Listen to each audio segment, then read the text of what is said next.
নমস্কার সুপ্রিয় দর্শক শ্রোতা সকলকেই স্বাগত হিন্দু লাইভস ম্যাটার ইউটিউব চ্যানেলে।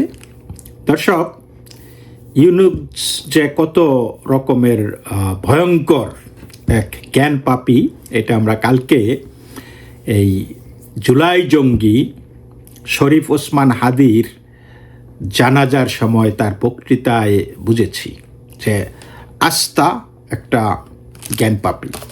তিনি বলেছেন যে হাদি নাকি আমাদেরকে বলে গিয়েছেন, তার কথাগুলি আমাদেরকে ধারণ করতে হবে।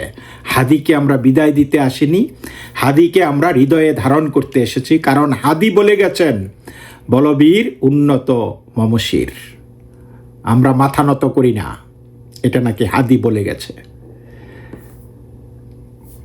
নজরুলের পাশে, বিদ্রোহী কবি কাজী নজরুল ইসলামের সমাধির পাশে তাকে সমাধিস্থ করা হয়েছে। অন্তত সেটা তো নিশ্চয়ই তার মাথার মধ্যে আছে যে এই বিদ্রোহী কবিতাটা লিখেছিলেন কবি কাজী নজরুল ইসলাম। আর এই লাখো লাখো মানুষের সামনে এই জ্ঞান পাপী বলে গেলেন যে এইটা নাকি হাদির কথা। হাদি নাকি আমাদেরকে বলে গেছে যে বলবীর চির উন্নত মমশির। তো একজন জ্ঞান পাপী না হলে এই কথা কখনোই বলতে পারে না। একজন জ্ঞান পাপী না হলে এই যে একজন জাতীয় কবি, তার কৃতিত্বকে এই হাদির মতো একটা জুলাই জঙ্গিকে দিতে পারে না।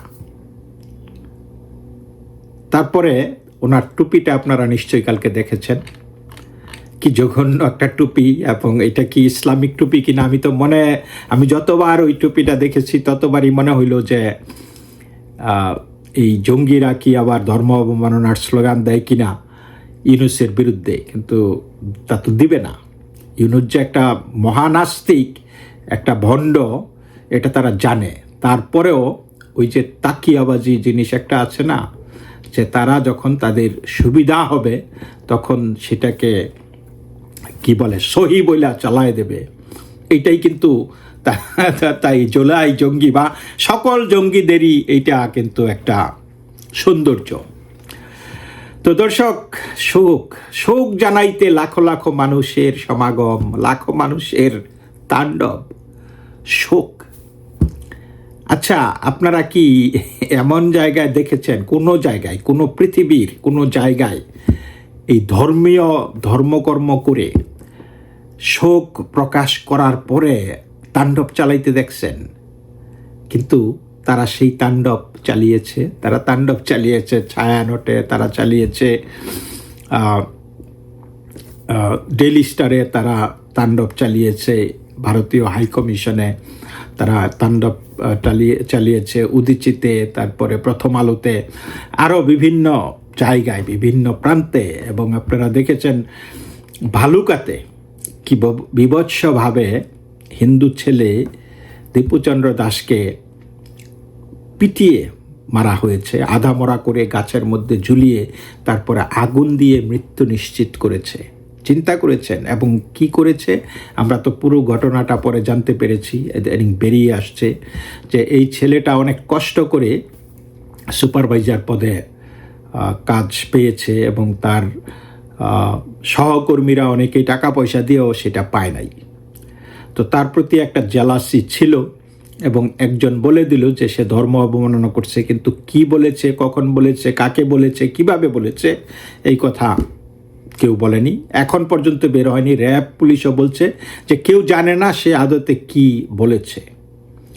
তো সেইখানকার ফ্লোর ম্যানেজার, তারপরে ইনচার্জ, তারা তাকে ভিতরে চাকরিচ্যুত করতে বাধ্য করেছে। আচ্ছা, আপনি কি এটা করতে পারেন? কোর্ট বসিয়ে সাথে সাথে একদম নিজেরা সলা পরামর্শ করে তাকে চাকরিচ্যুত করে, তারপরে যখন উগ্র জঙ্গি জনতা যখন বাইরে জড়ো হয়েছে প্রতিবাদ করার জন্য, তাকে মেরে ফেলার জন্য, যেটা নর্মালি যেটা করে তারা, যে চিলে কান নিচ্ছে, ওই কান আছে কি নাই সেটা চিন্তা না করে তারা চিলের পিছনে দৌড় দেওয়া শুরু করে এবং সেইভাবেই তারা বাইরে জড়ো হয়েছিল এবং সেই তাদের ফ্যাক্টরির যেই ম্যানেজাররা ছিল তারা তাকে বের করে দিয়েছে, নিরাপত্তা কর্মীরাও তাকে বের করে দিয়েছে, যাদের দায়িত্ব ছিল যে তাকে আপাতত নিরাপত্তা দেওয়া, তারপরে সালিশি করা প্রয়োজনে অথবা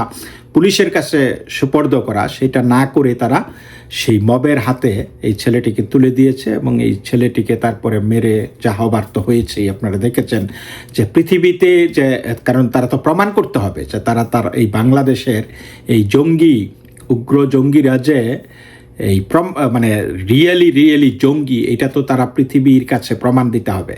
তো সেই পৃথিবীর এই কারণে এটাই তাদের, এটা করবেই এবং তারা প্রমাণ দিয়েছে, তারা যে জঙ্গি সেই প্রমাণটা তারা রেখেছে।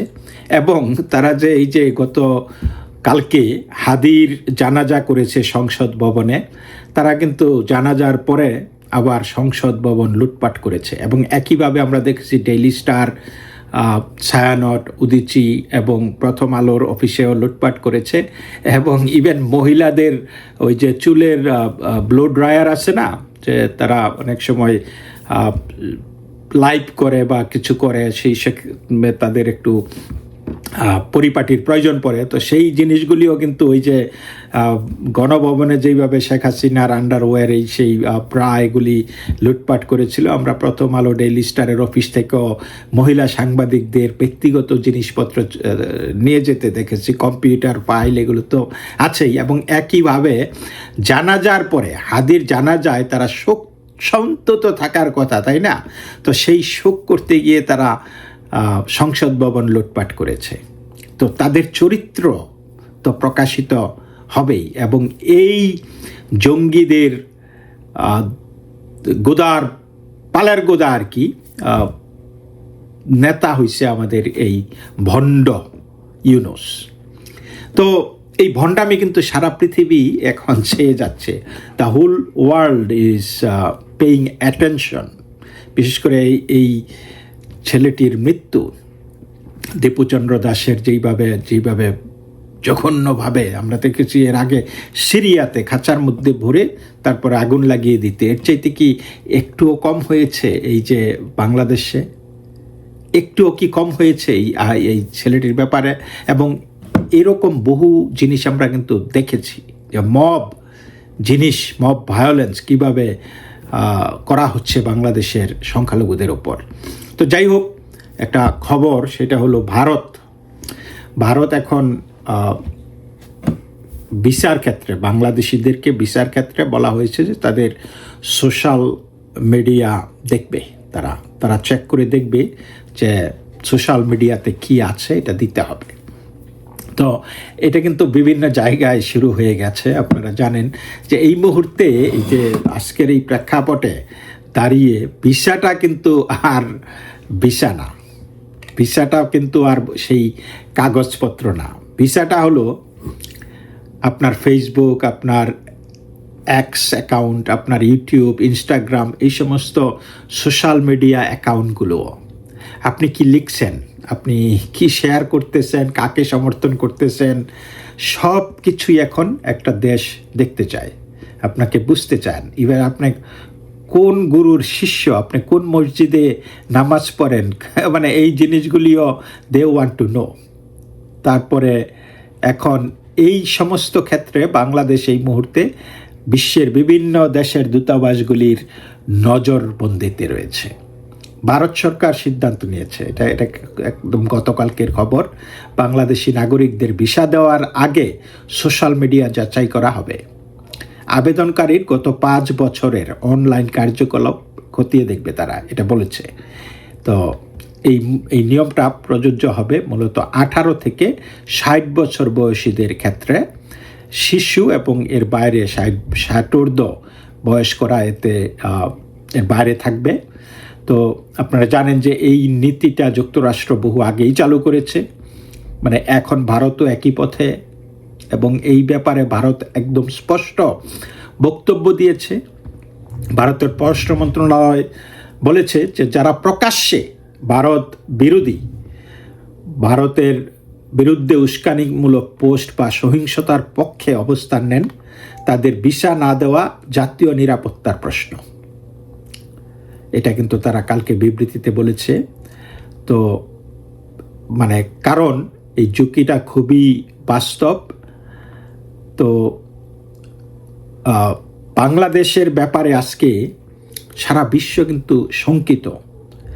বাংলাদেশে আজকে যা ঘটতেছে, মানে এটা কিন্তু শুধু রাজনীতি না, এখানে দেখতেছে যে সারা পৃথিবী দেখতেছে এখানে চরম জঙ্গিবাদের উত্থান হচ্ছে, উগ্র ইসলামী মতাদর্শের প্রকাশ্য দাপট তারা দেখতে পাচ্ছে, রাষ্ট্রের দুর্বল নিয়ন্ত্রণ এবং নীরবতাও তারা দেখতে পাচ্ছে। কারণ এই যে ছায়ানটে, প্রথম আলো, ডেইলি স্টারে যে আক্রমণগুলো হলো, এখানে কিন্তু রাষ্ট্র টোটালি নীরব ছিল, রাষ্ট্র টোটালি কোনো ভূমিকা নেয় নাই। বরং ওই শফিকুল বলছে আমি ঘুমাইতে পারি নাই সারা রাত, একটা লজ্জা মনে হয়েছে যে ধরুনই তুমি দিদা হও আমি নিচে ঢুকি। মানে এগুলো ফালতু কথাবার্তা। কিন্তু প্রকৃত কাজটা কি করেছে সেইখানে আমরা দেখেছি যে মিলিটারি ওই মবদেরকে বলতেছে যে আমাদেরকে 20 মিনিট সময় দাও আমরা যাইগা। বাহ, কি দারুণ একটা জিনিস যে 20 মিনিট সময় দাও আমরা যাইগা। এই হলো বাংলাদেশের মিলিটারি, তারা নাকি ভারতের সাথে যুদ্ধ করবে, ভাবতে পারতেছেন? তো এই যে বাংলাদেশকে এই যে এইভাবে যে একটা রেডিকালাইজেশনের একটা হটস্পট তৈরি করেছে, এটা কিন্তু বিশ্বব্যাপী শঙ্কার কারণ। তো এবং আপনারা দেখেছেন যে সিঙ্গাপুর, এই ঘটনা ঘটার আগেই কিন্তু সিঙ্গাপুর একটা দুর্দান্ত সিদ্ধান্ত নিয়ে ফেলেছিল বাংলাদেশ সরকার, এবং ইনকালাব থেকে ঘোষণা দেওয়া হয়েছিল যে হাদির জানাজা নাকি সিঙ্গাপুরে হবে। বাহ, সেইখানকার প্রবাসীরা জড়ো হয়েছিল মসজিদে, সব কিছু। কিন্তু সেই সিঙ্গাপুর কর্তৃপক্ষ কিন্তু অনুমতি দেয়নি। তারা বলছে যে না, কারণ তারা জানে হাদিকে, তারা জানে তার আদর্শটা কি, তারা জানে যে এইখানে আসলে এই সিঙ্গাপুরেও এই রেডিক্যাল যে ইসলামিস্টগুলি আছে, জঙ্গি হাদির জঙ্গি জনতা, এইখানেও তারা তাদের এই জঙ্গিপনা প্রদর্শন করতে পারে, এবং সিঙ্গাপুর সেই অনুমতি দেয়নি। চিন্তা করতে পারেন এই যে সিঙ্গাপুর কিন্তু বুঝে ফেলেছিল এই যে সিঙ্গাপুর অনুমতি দেয়নি, তারপরে তারা কি তাদের নিজেদের ডুগডুগি কি নিজেরা বাজাইছে না, যারা সিদ্ধান্তগুলি নিয়েছে যে না এই জঙ্গির জানাজা আমরা সিঙ্গাপুরে করতে দেব না। কারণ তারপরেই তো আমরা দেখেছিলাম যে বাংলাদেশে কি ভাঙচুর, উত্তেজনা, স্লোগান, এই কত কিছুই, এগুলি তো দেখেছে তারা কি ভাবছে যে আল্লাহ বাঁচাইছে, তাই না? তারপরে আপনারা দেখেন যে প্রকাশ্যে ভারত বিরোধী স্লোগান, 7 সিস্টার্স নিয়ে যুদ্ধংদেহী যেই বক্তব্য তারা দিনের পর দিন দিয়ে যাচ্ছে। তো এগুলি কিন্তু নিরাপত্তার জন্য এক একটা অ্যালার্ম প্রত্যেকটা দেশের জন্য। এটা কোনো বিচ্ছিন্ন উন্মাদনা না, বিচ্ছিন্ন রাজনীতি না। এটা সবাই জানে যে এটা বাংলাদেশে ঘটছে। বাংলাদেশে রাষ্ট্র ব্যবস্থা খুবই দুর্বল, বা রাষ্ট্র ব্যবস্থা এই জঙ্গিপনাকে আশ্রয় এবং প্রশ্রয় দিচ্ছে। এবং তারা এই একটা অ্যালার্ম দেখে, হ্যাঁ, when they see a smoke and they can surmise that there is a fire too, right? তারা এই ঝুঁকিটা নেবে কেন? তো আপনারা দেখেন এগুলি যদি কেউ ভাবে যে আমরা খুব অতিরিক্ত কথা বলছি, অতিরঞ্জন করছি, যেটা ইউনুস বলে থাকে গুজব, ভারতীয় মিডিয়ার অতিরঞ্জন, তো তাহলে just look at Dipu Chandra Das, সংখ্যালঘু একজন নাগরিক, সাধারণ মানুষ, কোনো ক্ষমতা ছিল না, কোনো সুরক্ষা তার ছিল না, উগ্র জনতার হাতে অমানবিক নির্যাতনের শিকার হয়েছে, জীবন দিছে। কারণ কি? কারণ সে হয়েছে সংখ্যালঘু, কারণ তারা একটা গুজব দিয়েছে, হ্যাঁ, just throw something at somebody and it will stick. গুজব দিয়েছে, কাজ হয়েছে, এবং কাজ হয় সবসময়ই। এটা হচ্ছে ফুল প্রুফ আর কি, ফেল প্রুফ, মানে অলওয়েজ আপনি এটা একটা মোক্ষম জিনিস, আপনি এটা কাজে লাগাতে পারবেন, ব্যবহার করতে পারবেন। যখনই আপনি এগুলি সরে মারবেন লেগে যাবে, তারপরে যা হবার তো তাই হবে। তো এখানে আইনের শাসন বাংলাদেশে কাজ করে না, তারাও জানে, আমরাও জানি। সো আইনের শাসন স্বাভাবিকভাবেই কাজ করে নাই, কাজ করেছে মবের শাসন।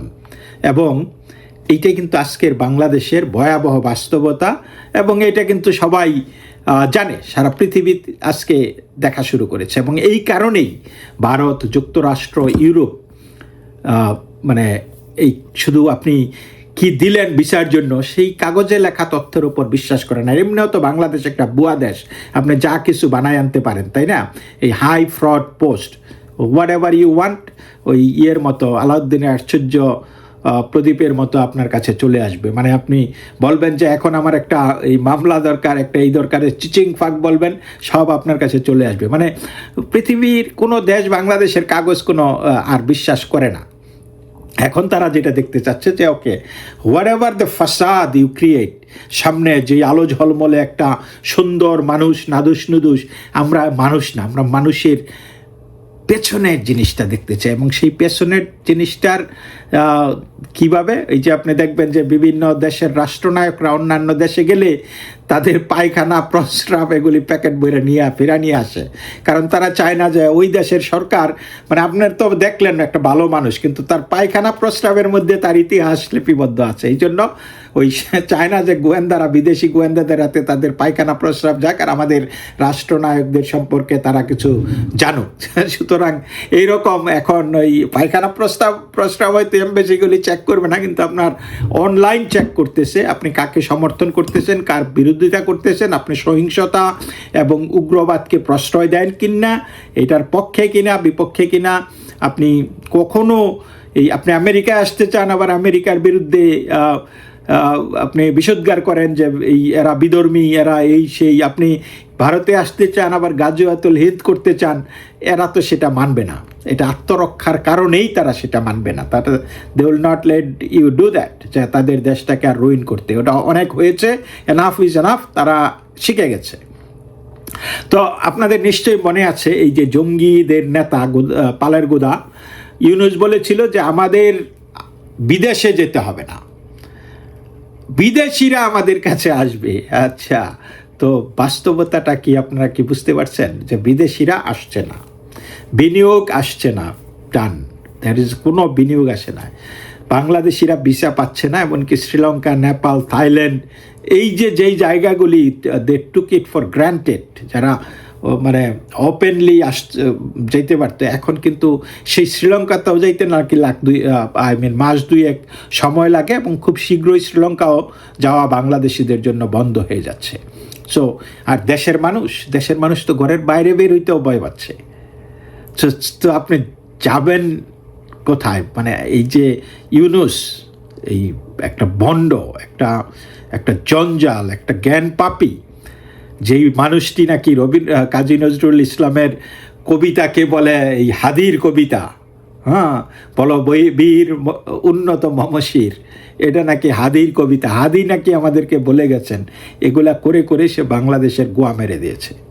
আজকে কাজী নজরুল ইসলামের পরিবার আতঙ্কিত। কাজী নজরুল ইসলামের পরিবারের যেই সদস্যরা, যে এতদিন তো ভালোই ছিলাম, কোনো ঝামেলা ছিল না, কিন্তু যেই ব্যক্তির অনুসারীরা ছায়ানট ভাঙতে পারে, উদীচি ভাঙতে পারে, ডেইলি স্টার, প্রথম আলোতে আগুন লাগাইতে পারে, সেই ব্যক্তিকে তাদের প্রিয় মানুষের পাশে সমাধিস্থ করার অর্থ হইল একসময় হয়তো সেই কাজী নজরুলের এই সমাধিটা এখানে তার থাকবে না, রাখা সম্ভব হবে না। কারণ এই ভায়োলেন্স বিগেটস ভায়োলেন্স, তারা যেই কাজগুলা করেছে, 32 নম্বর ভেঙে, তারপরে দেশের বিভিন্ন প্রান্তরে যেই ইগুলা ভেঙেছে, ভাস্কর্য স্থাপনাগুলি ভেঙেছে, এটার তো প্রতিদান পাবে, প্রতিদান তো দিতেই হবে। তো সুতরাং এই মুহূর্তে এই নজরুল পরিবারও আশঙ্কিত যে কেন তারা এটা একটা ষড়যন্ত্র, গভীর ষড়যন্ত্রের মাধ্যমে হাদিকে এইখানে নিয়ে দেওয়া হয়ে, মানে করা হয়েছে, সমাধিস্থ করা হয়েছে। তো দর্শক, এই মানে কার্যত এই মুহূর্তে বাংলাদেশ হয়েছে একটা রেডিক্যাল ইসলামিস্টের একটা দেশ, তাদের নিয়ন্ত্রণে সারা পৃথিবীটা দেখছে, তারা ডকুমেন্ট করতেছে এগুলি, এবং তারা ব্যবস্থা নিচ্ছে। এবং এই বাংলাদেশ এই সত্যটা কি মানে অস্বীকার করবে, নাকি স্বীকার করে বাঁচার পথ খুঁজবে, এটা তাদের বিষয়। কিন্তু এই জঙ্গিরা কিন্তু শিখে না, এই জঙ্গিরা মরে, জঙ্গিরা ধ্বংস না হওয়া পর্যন্ত থামে না। তো এরাও যে থামবে না এইটা আমি নিশ্চিত। সুতরাং এই যে আমরা এত কথাবার্তা বলছি, মানুষ জেনে রাখুক, কাজের কাজ কি হবে আই ডোন্ট নো, বাট এই জঙ্গিরা মরে এবং মরবে, এইটাই বাস্তবতা। তো এই পর্যন্তই দর্শক, সকলেই ভালো থাকবেন, নমস্কার।